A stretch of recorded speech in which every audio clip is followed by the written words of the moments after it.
Hello and welcome to Sim.bc, where it is 13:35, just half past 2 in the afternoon on Thursday. And today I'm going to give you, as I said, the lay of the land. So these upcoming 3 days, over the Friday, Saturday and Sunday, I'm going to try and produce scheduled videos. Now what does that mean? Well, it basically means that today I'm going to try and record 3 videos for each and every day of the upcoming 3 days when I'm in Amsterdam. And yeah, there's a pimple there. Oh, it's gonna be in all of the 3 videos. No. Well, anyway, don't mind that. You probably didn't even see it before I pointed it out. No, well, anyway. So today I'm going to try and produce a video for each and every day, and then I'm going to extract them. I think that's what it's called. Extract them. Make them videos anyway. Physical videos on my, or not physical videos, but make them the videos to my desktop, and from my desktop I'm going to try to schedule an upload on YouTube, which basically means that I will have a finished product that I will schedule to upload at a certain date on YouTube. Now I've said it in a couple of ways now, so assuming that you're with me, right? Which basically means that all of these three, like today's video, tomorrow's, Saturday's and Sunday's video, is all going to be produced today on the 16th of November. Yes, you know, but I will maintain the daily upload schedule, probably, hopefully, if it works. Otherwise, I don't know what to do. Well, hopefully, because as I said before, when I'm with me mates in Amsterdam, they're probably not going to let me sit alone, which will mean that I won't record, which means I will not upload. So I thought that this was the best compromise, let's say, the best alternative. And I have found a summary from one of my old exams where I have lots of stuff to talk about. So mates, you're in luck. We have no shortage of topics. So today we're going to talk about the simple model of the marketing process. And there are 5 steps. Now I could actually have done like 1 step every day and have one for Monday as well, but it seems a bit extreme, doesn't it? It's not as extensive, or well, it is extensive because you can make probably an hour of discussion on each step if you're really into it, but I'm not. So we're going to cover these 5 steps in this 10-minute video, or approximately 10-minute video. So step 1 is understanding customers' wants and needs. The step 2 is designing a customer-driven strategy. Third one is an integrated program to deliver value. Fourth is building profitable relationships, and the fifth one is capturing value. Now, what does all of these mean? Bear with me, it was a while ago since I did this, and I'm going to produce the 4 videos today in less than 2 hours, because then I'm going to need to go to school. So we will maybe skip over the prep time for all of these videos. But yeah, going to be 4 one-hit wonders, just bear with me. First step then, understanding customers' wants and need. Well, that's basically quite, it's given. Basically, the first step is understanding, as they said, the wants and needs of the customers. What do the customer actually want? What do the customer actually need? And this is something that many people will be like, oh, that's super easy, but no, it's not. I would argue that this is the hardest part, because realizing what someone wants or what someone needs is basically finding the gap of the market. Not necessarily the gap that there isn't a product already that fits this need, but, oh well, kind of, but not that you should come up with an entirely new product, just that you maybe should tweak a product so that it fits the need that you have recognized.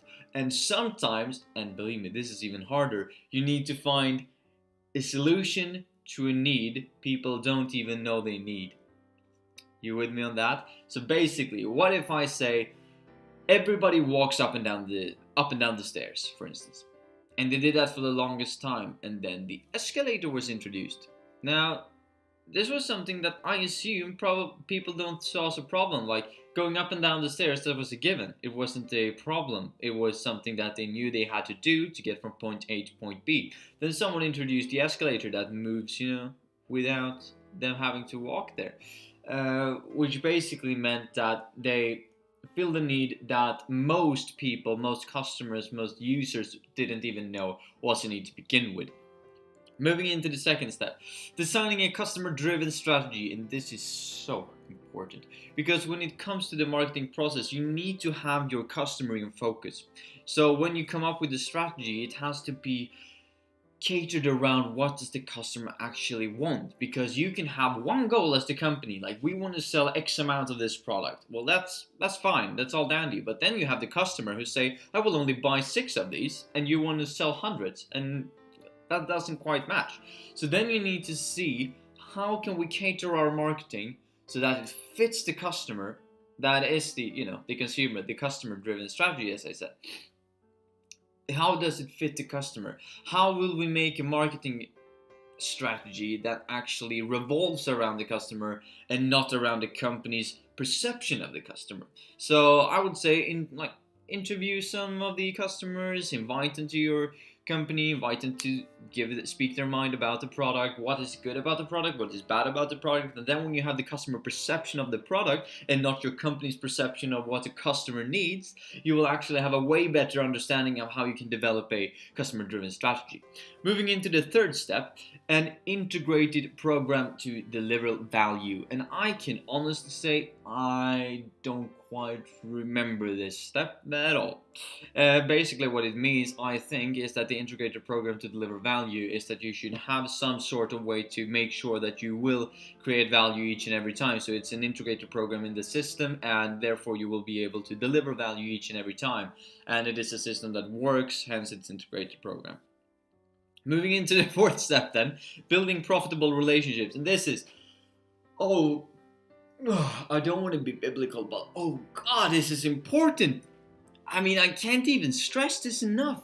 Most people, unfortunately, like me, are unsocial bastards who don't like to have, these long-lasting relationships, even though I will do it if it's because of the work. And I will honestly, totally, 100% convey and be that person who needs to uphold relationships. Okay, well that might be the wrong term. Might be wrong. I'm all for relationships. I have relationships that go way back.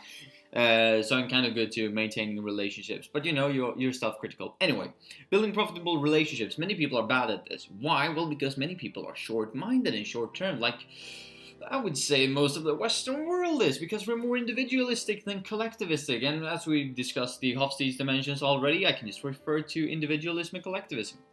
And what does this mean? Well, it basically means that if you're in individualism more than collectivism, you have